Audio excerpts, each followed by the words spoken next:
One bright morning, Misha came running outside with a basket of shiny red apples. She looked around and gasped, "Where is my sheep?"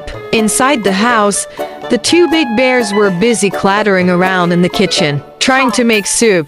One bear was stirring too hard and splashed broth everywhere, while the other dropped salt, flour, and carrots on the floor. The two jackals weren't helping at all. They were trying to steal bread from the table. Only the hedgehog, sitting calmly near the door with his shiny UFO magazine, seemed to know what was going on. He flipped a page, tapped the picture of a flying saucer, and said in his serious little voice, "The sheep has disappeared, taken by a space car." Misha's eyes grew wide. "A space car? You mean aliens?" The bears peeked out of the kitchen, holding their soup spoons. "But we were just about to eat." "No eating," Misha shouted, stamping her foot. "We must rescue Sheepy first. Everyone outside. We're going to space." So out they went. The bears groaned but dragged barrels and planks into the yard. The jackals argued over who would be the captain, and both got stuck inside the same barrel.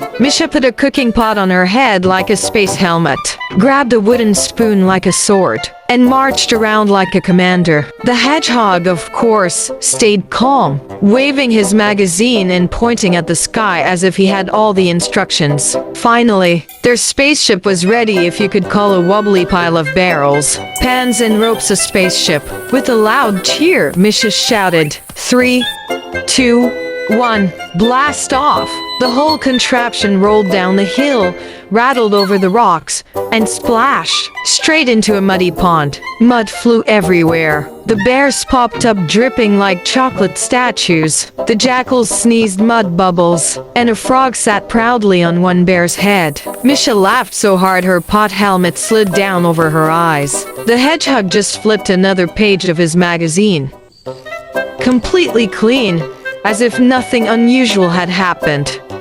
And then, the ground began to shake. Suddenly, right above the forest, a real shiny spaceship appeared. And right there under the glow stood Sheepy, chewing happily on a bunch of flowers. Everyone gasped. With a whoosh, the light pulled the sheep up, floating slowly into the sky. "Bah!" cried Sheepy as it disappeared into the spaceship. The jackal screamed. The hedgehog was right. The bears covered their eyes, and Misha reached out with both hands, shouting, "Sheepy, come back!" The spaceship made a soft whoop sound, spun once, and zoomed away into the stars. Silence filled the forest. Everyone stared in disbelief. At last, the hedgehog closed his UFO magazine, looked around, and calmly said, "I told you so." And nobody argued with him ever again.